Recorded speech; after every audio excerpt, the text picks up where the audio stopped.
Olá, sejam bem-vindos. Agora, acabamos o Alto da Compadecida e continuamos com Suassuna, agora com Santo e a Porca. Hoje a gente inicia para dar uma geral sobre a obra, de conhecer um pouquinho mais tudo que vem antes de começar realmente no texto. Então, seja muito bem-vindo, embarcando nessa conosco. Bom, então boa noite. Pedir escusas por conta que eu estou um tantinho resfriado, então, mas vamos lá, né, seguir adiante. Então, lembrando que a gente está numa perspectiva de ir partindo do filme, né? O último longa-metragem feito inspirado no Alto da Compadecida, que vai além do dramatizado no Alta Compadecida, envolve narrativas, histórias vindas de outras peças do Ariano Suassuna, para poder compor aquilo ali. Não é? Então, a primeira que a gente viu é o Alto da Compadecida, que é a trama central, mas tem então o Santo e a Porca, que é uma segunda peça que inspira também o filme ali, né? Foi primeiro uma série televisiva e depois foi adaptado para longa-metragem nos cinemas. O terceiro é A Pena e a Lei, e o quarto, que é uma peça mais curtinha, que o Suassuna chama de entremês, né? Que é Os Tormentos do Coração ou Torturas do Coração, né? Que é mais curtinho. Então, há personagens que aparecem no filme, que dos 3 longa-metragens que foram feitos no Brasil a partir da Compadecida, o mais conhecido, o mais famoso, né, é o mais recente, é o derradeiro, com a direção do Gael Arraes, né? E aí, quem acompanhou com a gente a leitura percebeu que tem personagens que não constam da peça Alto da Compadecida do Suassuna, né? Então, aí vai descobrir esses personagens agora e esses enredos, né, tanto personagens quanto enredos, vindos de outras peças. Então, são essas 3 que a gente está a listar aqui, né? E assim, então hoje a gente vai começar a falar um pouquinho, portanto, do Santo e a Porca, né? Então, o Santo e a Porca, que tem uma inspiração clara em uma comédia romana, né, lá do mundo antigo. E aí o Suassuna, para essa edição aqui, né, o Suassuna ele escreveu uma apresentação, né, chama-se Nota do Autor. Então não é alguém que vai fazer um prefácio, que vai apresentar a peça, é o próprio Suassuna comentando sobre ela, né? E aí um aspecto interessante é que ele abre uma grande questão que todo autor, quando lança uma obra qualquer, né, tem a expectativa como é que o público vai reagir, ainda mais quando a gente trata de uma peça de teatro, que a reação é imediata, né? E aí ele fala que ele começa assim: será que uma obra de arte precisa mesmo de explicações do autor para enfrentar o público? Ele pergunta, né? Será que a visão que o autor tem de sua obra não é a mais deformada de todas? Não sei, mas acredito que é muito difícil, sem traição a ela, explicar ou ordenar os múltiplos aspectos e sentidos que tem, ou pelo menos deve ter, uma peça de teatro. O fato é que a peça é um tumulto, e as opiniões que se formam em torno dela é outro, o que, de certa forma, nos autoriza a procurar, na medida do possível, um sentido para aquilo que talvez nenhum sentido, claro, possua, né? E aí ele vem... que está como você escreve uma peça, pode não ter clareza do que meio tumultuoso das intenções, dos propósitos, como é que isso vai aparecer, se vai realizar, se não vai realizar, não é? E aí ele parte para tentar tentar trabalhar sobre como é que seria a reação do público, não é? Do público e da crítica. E ele menciona uma pesquisa que se fez em certa ocasião, em que o público saía e perguntava se gostou, se não gostou da peça, e aí tem as respostas mais assim, tem gente que gostou muito e tem gente que não gostou nada, né? Então, assim, bom, e aí? Como é que eu vou saber qual foi o significado? O que fez aquela pessoa gostar tanto e outra pessoa não gostar nada, né? Então, você fica meio incógnito e diz assim... E o pior, diz assim, quando você tem sucesso de público e crítica contrária, ou que você tem crítica positiva, mas o público não tem sucesso de público, e quando os dois lados estão repartidos, né? Então, como é que você vai definir essas situações? Então, essas reflexões são para a gente chegar à conclusão que não tem lá muita resposta para isso, né? Não existe uma fórmula que você vai, compõe e que tem um sucesso garantido, né? Ou você afunda nessa expectativa, né? Então ele vem, a partir daí, ele se propõe a tentar explicar como é que ele construiu a peça, o que o inspirou, né, de certo modo. Então ele vem assim, depois de dizer que essas pesquisas elas são meio que inúteis, né, para nos desanimar, mesmo para tirar conclusões pouco democráticas no domínio da arte, né? Então não é uma questão, portanto, de eleição. E aí ele vai tentar dar uma ordem no que ele vai descrever como o mundo tumultuoso que inventei, né? Ele inventou, então, um mundo tumultuoso. Então, uma peça, a gente já conhece, aliás, é muito interessante, e a ideia é a gente trazer, ao longo dessas próximas leituras, mais material sobre duas obras que o Suassuna escreveu.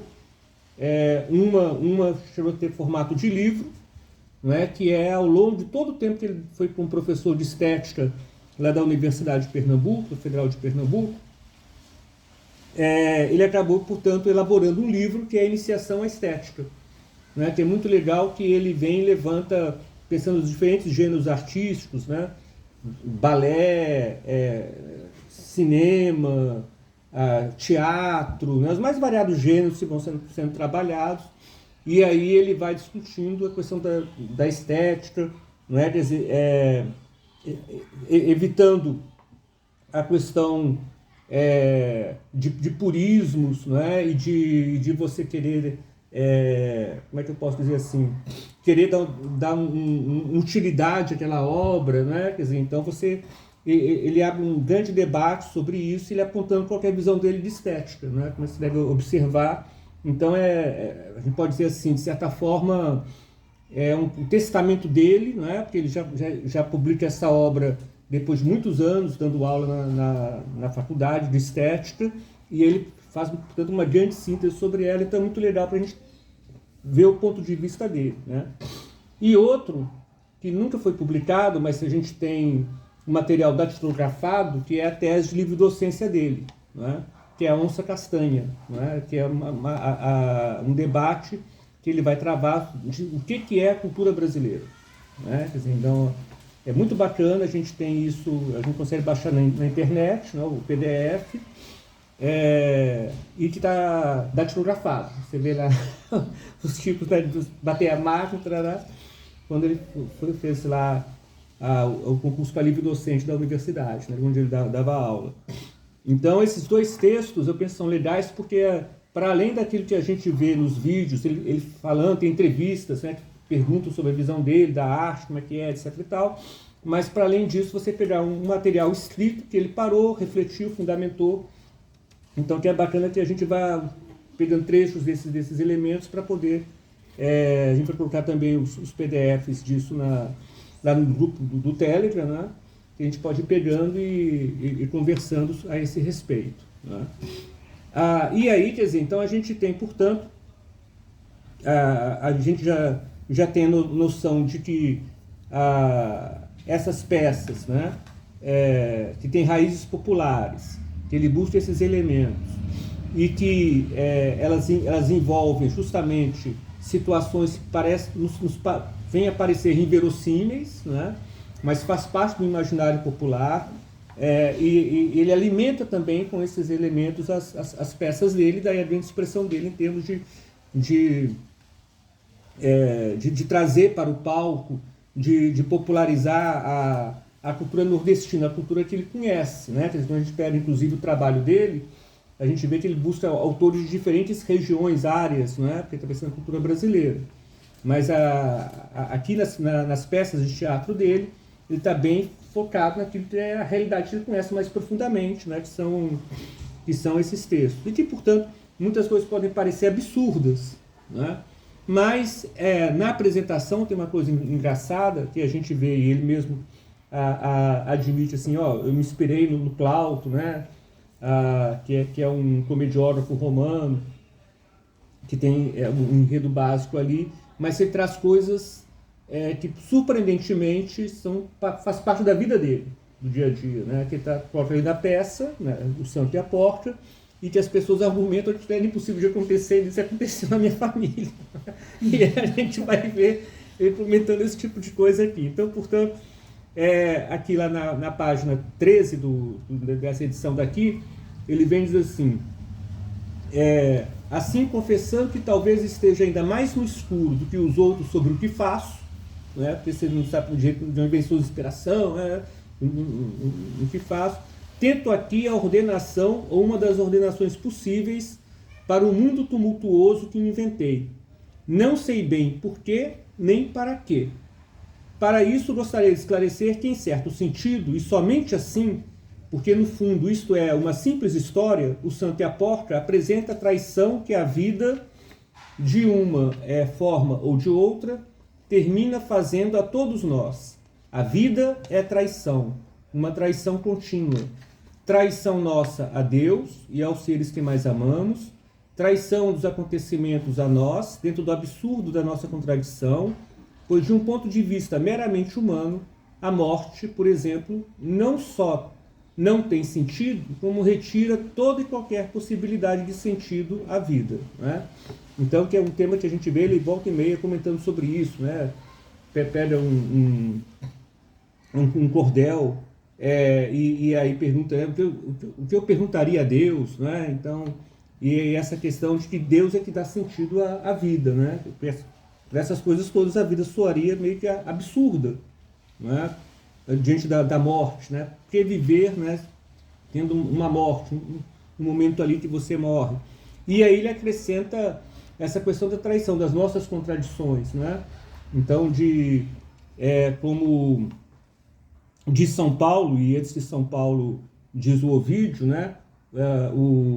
Nas Metamorfoses, o bem que eu quero não faço e o mal que eu não quero faço, né? Então, isso faz parte da realidade humana, tão realidade humana que o próprio Ovídio, que é um pagão, né? Ele também diz isso nas Metamorfoses, né? E aí ele vem e, portanto, relaciona, portanto, as peças com o drama humano, né? Com a situação humana, os limites da humanidade. E ele fez assim, é desta traição que Euricão Arabi, Euricão Arabi? Está errado isso aqui, vai ser árabe, né? Porque lá embaixo vai dizer que no Nordeste chamam o árabe de Arabe. Então, que por isso ele vai dizer assim, o Euricão é Euricão Arabi, né? Subitamente se apercebe. É dessa traição que Euricão Arabi subitamente se apercebe. É esta visão perturbadora e terrível que lhe aponta os homens como escravos fundamentais, e não só do ponto de vista social, como o crítico entendeu que eu apontava, isto é, como eles próprios se veriam a cada instante. Não fossem as preocupações, a cegueira voluntária e involuntária, distrações de divertimentos, a covardia, tudo enfim que nos ajuda a ir levando a vida, enquanto a morte não chega e que faz desta aventura, que se fosse sem Deus, era sem sentido, um aglomerado suportável de cotidiano. Então ele vem, para indicar isso, aproveitei, entre outras coisas, a circunstância de ser Euricão engole cobra, um estrangeiro, um árabe, como se diz no sertão dos sírios, árabes e turcos enraizados, e insinuei através disso nossa própria condição de desterrados, quer dizer, nós mesmos somos desterrados. E ele cita a Epístola de São Paulo aos Hebreus, né, capítulo 13, versículo 14, que diz, não temos aqui cidade permanente. Né?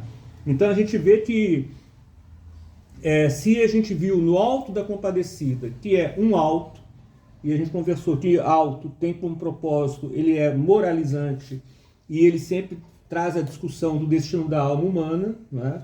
E que por isso o palhaço ele já anuncia isso de pronto, né? Ó, vocês estão vendo isso? Tem esse propósito, né? Então, que mesmo aqui, portanto, o Santo e a Porca, que não é um alto, né? E que parte por inspiração de um poeta romano, comediógrafo romano também pagão, ainda não havia Cristo vindo à Terra, né? Então, na era pré-cristã, o Plauto. E aí, portanto, mesmo aqui, ele chama atenção para nós a esse respeito, né? De tentar entender a condição humana e o quanto que a experiência cristã nos dá uma compreensão maior nessa linha, né? E aí é interessante, porque o Ariano Suassuna, quando ele vai falar sobre a onça castanha, o título é maior do que onça castanha, estou simplificando. A onça castanha, ele comenta, em certo momento, o entendimento que o Nietzsche tem, inspirado na cultura grega, do que são os elementos básicos para compreender o ser humano, né? Então, o apolíneo e o dionisíaco, né? E aí o Suassuna traz isso, a questão do apolíneo e dionisíaco. O apolíneo, que é aquele elemento lá da razão, né? E o dionisíaco, que é a coisa mais orgiástica, né? Que é a questão dos sentimentos, né? E a ideia de onça castanha é para dizer assim, nós somos castanhos, né? Porque nós somos castanhos, porque nós estamos nos domínios da rainha do meio-dia, né? Quer dizer, então, que o Mediterrâneo, o sul da Europa, o norte da África, né? Você vive uma condição de, enquanto os anglo-saxões estão mais distantes, né? Então eles não têm a mistura que tem esse castanho moreno, né? Tem a mistura que você tem, a mestiçagem, a perspectiva de, inclusive, essa mestiçagem também, ela envolver o aspecto que você vivencia esses dois elementos, não é? Então você a questão dos sentimentos, da sensibilidade, também da razão, enquanto os anglo-saxões são muito mais só razão, não é? Então os alemães, né, e assim por diante. Então que essa questão castanha vem disso, e daí que ele fala da rainha do meio-dia, dos domínios da rainha do meio-dia ali, né? Na tese dele de livre docência. Então, e aí, eu lendo a tese de livre docência, e aí o Suassuna trabalha com esses dois elementos, né, que, de certo modo, ele faz uma releitura sem ter consciência disso, porque ele não cita, né, do Chesterton dos paradoxos, né, que, portanto, é a questão da experiência cristã. E aí eu consigo perceber que, embora ele mencione o apolíneo dionisíaco, né, teria que ter um terceiro elemento, que é o Cristo, né, que dá conta de você reunir esses elementos que podem parecer contraditórios, são vistos como distintos e antagônicos, né, e que você os congrega, né, dentro dessa expectativa. E aí, né, nessa linha do Suassuna, não seria à toa, né, que, portanto, ele se encarna numa região do Mediterrâneo, no Levante, lá na Palestina, né, em meio judaico, e a partir daí é que você estende, propaga desse contexto mediterrâneo, né, que a gente tem ali. E dali você estende para o resto do mundo, né. Então ele vem, portanto, e diz assim, dessa questão nós temos aqui não temos aqui cidade permanente, né? Então ao não ter cidade permanente, tanto a gente pode entender do ponto de vista transcendente, mas também de você ver essa necessidade de você ir buscar outros lugares, né? De você se sentir desassossegado, de expansão, que os reinos ibéricos, né, acabaram lançando mão disso. Ele diz assim, detesto símbolos. Quando o Euricão fala nisso, né, não está simbolizando nada nem ninguém, o que prejudicaria, a meu ver, sua vida de personagem de teatro. Está aludindo a uma circunstância real, pelo que me permitir essa exceção que, não prejudicando a vida e a verdade do personagem Euricão, pôde servir para dar à perda da porca o sentido do absurdo de toda a vida. né? Porque a perda da porta é muito grave, né? Eu não contei como acontece isso, né? Então a gente é ligado assim, mas já buscando dar um sentido ali, né? Porque a perda da porta é muito grave, no caso particular dele. Euricão sacrificou toda a existência a ela. No mundo, portanto, há segurança, há vida tranquila, feliz e rotineira, furtando sua própria alma, como ele mesmo diz, repetindo seu modelo Euclião, personagem de Plauto. Então, Euricão é o personagem de Suassuna, né? E Euclião é o personagem de Plauto, né? E o ídolo termina por traí-lo, deixando solitário e abandonado diante da morte. Como afinal acontece a todos nós quando perdemos nossa casa, nossa fábrica, nosso automóvel, nosso nariz, né? E é engraçado que nariz, assim, ele como aconteceu ao personagem de Gogol, ou nosso amante ou nossas pernas, né? O Nariz é um conto do Gogol. Gogol é um dramaturgo russo, né, do século XIX, XX, e ele tem um conto que chama O Nariz. Então o Kovalev é um sujeito que é muito vaidoso e que valoriza muito o status social dele, né? E um belo dia ele acorda e se dá conta que ele está sem o nariz. Então ele tem que sair procurando onde está o nariz dele, né? A gente vai. Depois ele encontra o nariz dele vestido como alto oficial, né? Tudo mais. Mas enfim, tem aventura ali, então vale ler o conto, né? Não vou avançar para não dar spoiler, mas o enredo é basicamente esse, né? Ele acorda sem o nariz, ela tem que ir atrás do nariz e tentar convencer o nariz a voltar para ele, né? E nessa linha, o Gogol ali, ele está muito através desse conto questionando a questão do status social, né? Porque é um sujeito vaidoso e muito muito voltado, né, para o status social, ter status social mais elevado, ser reconhecido, né, e assim por diante. Então, assim, isto quanto à porta, né, ela apresenta a vida como um impasse, cuja única saída é Deus. Se Deus não existe, tudo é permitido. Já dizia, né, Ivan Karamazov, e aí Dostoiévski, né, então, dos irmãos Karamazov. Isto é, o mundo moral ficaria inteiramente destituído de sentido. É claro que não sou nenhum Dostoiévski, nem estou nem de longe comparando as duas obras, né, o Santo e a Porca e os irmãos Karamazov. Mas sim comentando uma semelhança de situações, pois que Euricão descobre, de repente esmagado, que se Deus não existe, tudo é absurdo. E com essa descoberta, volta-se novamente para a única saída existente em seu impasse, a humilde crença de sua mocidade, o caminho do santo.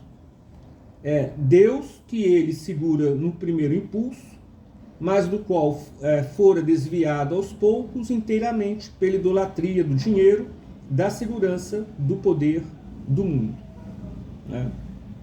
Aí, tranquilo? Alguma questão? Não. Mas, se possível, olhem esta peça, assim como o conjunto do meu trabalho de escritor, dentro do qual ela, como todas as outras, deve ser entendida. Antes de tudo, como uma história, contada por uma pessoa, mas que mantém um contato profundo e amoroso com a vida.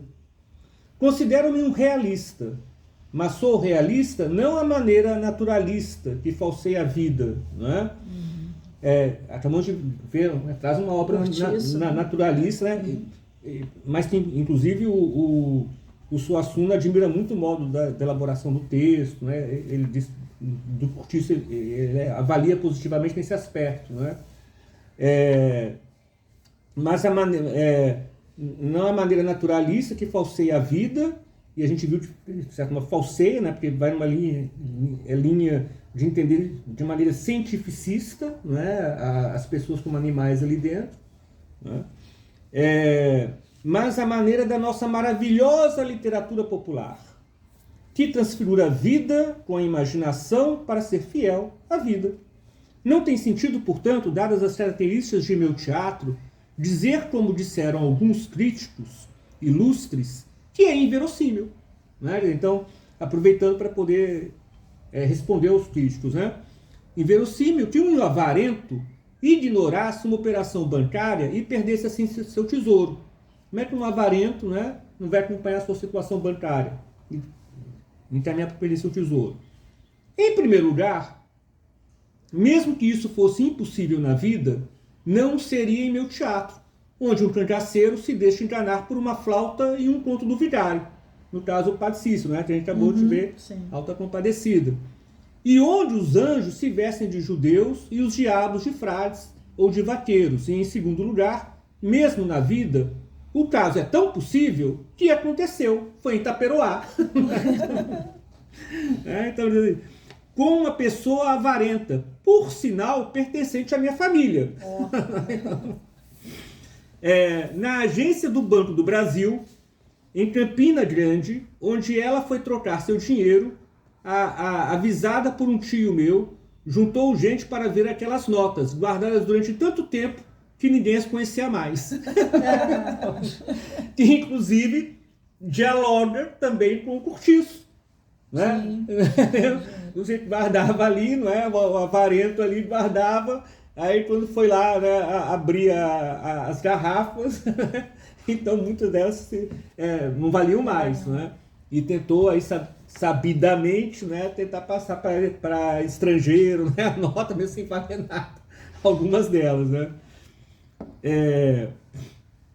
O que eu procuro atingir, portanto, se não a verdade do mundo, a verdade do meu mundo, afinal inapreensível em sua totalidade, mas mesmo assim, ou por isso mesmo, tentador e belo, com seu sol luminoso e selvagem, tão selvagem que não podemos vê-lo. Procuro me aproximar dele com as histórias, os mitos, os personagens, as cabras, as pedras, o planalto seco e frio de minha região parda, pedregosa e empoeirada. Esta visão ardente, grosseira e harmoniosa ao mesmo tempo, é o cerne para onde se dirige meu trabalho de escritor. Admito, a exemplo do que acontece com o público e com a arte popular da minha região, o mamulengo, o romanceiro, a mentira geral do teatro para que isso me possibilite comunicar aos outros, na medida de minhas forças, a substância desse mundo. Nunca o teatro conseguirá reproduzir a vida que se reinventa a cada instante. Assim, sem exageros que acabem a ilusão consentida do público, é melhor não apelar para as muletas do verismo, nem esconder as traves da arquitetura teatral. Sejam as do autor, as do encenador ou as dos atores, pois todos nós temos as nossas. Assim o público, vendo que não pretendemos enganá-lo, que não queremos competir com a vida, aceita nós andaimes de papel. Quer dizer, então, toda a arquitetura, aquela coisa que você faz ali para chamar a atenção do espetáculo, da encenação. Então, aquilo ali que você, inclusive no meio, você suspende seu juízo, né, para você embarcar naquela aventura dali. Então, o que está chamando a atenção é de que a gente poderia colocar em suspeição tudo, né? Então, que você busque mergulhar naquilo, porque aqui é a vida que palpita ali, que está posta em jogo, para que a gente, ao entrar nessa história, a gente saia dela melhor. Né? A perspectiva é essa. E aí, em certa medida, ele recupera a ideia do Aristóteles, né? da catarse, né? Quando a gente trabalhou as tragédias, né? Então a gente comentou um pouco do modo que ele entende o funcionamento ali das tragédias para a população ateniense do século V a.C. Né? Então, a Madeira ele pode, graças a essa generosidade, a generosidade do público para com a peça, com os atores, autor, né, todos envolvidos na encenação, participar de nossa maravilhosa realidade transfigurada. A vida e o mundo são os motivos que aparecem transfigurados no teatro. Meu teatro procura se aproximar da parte do mundo que me foi dada, um mundo de sol e de poeira, como te conheci em minha infância, com atores ambulantes ou bonecos de mamulembo, representando gente comum e, às vezes, representando atores com cangaceiros, santos, poderosos, assassinos, ladrões, palhaços, prostitutas, juízes, avarentos, luxuriosos, medíocres, homens e mulheres de bem, enfim, um mundo de que não estejam ausentes, senão no teatro, que não é disso, mas na poesia ou na novela. Nem mesmo os seres da vida mais humilde, as pastagens, o gado, as pedras, todo o conjunto de que o sertão está povoado. Isto é o que venho procurando fazer. Sei que é um plano ambicioso, mas não posso estar pensando nisso. Nem se venho ou não conseguindo pô-lo em prática. Terminaria ficando desesperado, não é? Dizendo, vai e faz, não é? Então vai e reaja, não é? Porque senão acaba não fazendo nada, né? Com esse criticismo, né? Perfeccionista. Assim, tendo dito o que quis fazer, entrego a peça aos leitores, que eles a julguem novamente, como já aconteceu com o público que a viu no palco, né? Então, já está lendo, não viu essa peça, julguemos. E se o que disse aqui contribuiu para um maior entendimento entre nós, dou-me por satisfeito, né? Não Ariano Suassuna. Então, tendo o prazer de ver ele apresentando a peça, né? Uhum. E, enfim, que pelo menos a fala dele aqui ajude as pessoas a se interessarem pelo Santo e a Porta, além da mera curiosidade de tentar entender o filme por completo, né? Que elementos foram levados do Santo e a Porta para o último filme, né? O Alto da Compadecida, né? E aí, algum comentário em relação a esses pontos?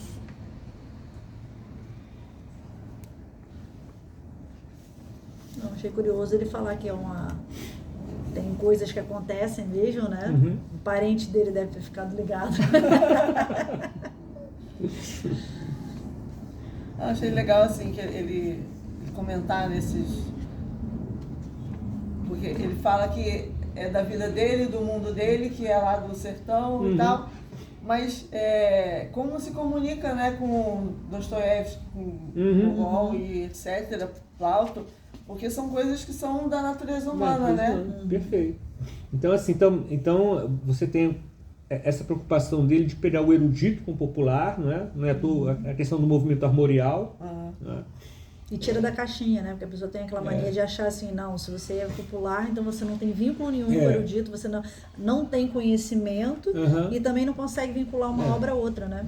A pessoa tem mania de rotular tudo, né? E que o grande vínculo é a natureza humana. Né? Quer dizer, então, que ela dialoga, independente dos lugares e da temporalidade, das épocas, né? Você vai lá no mundo antigo, vai lá pegar Plauto, né? Então, e você consegue perceber essa humanidade ali presente, né? Por mais que você não saiba precisar de forma precisa, exata, né?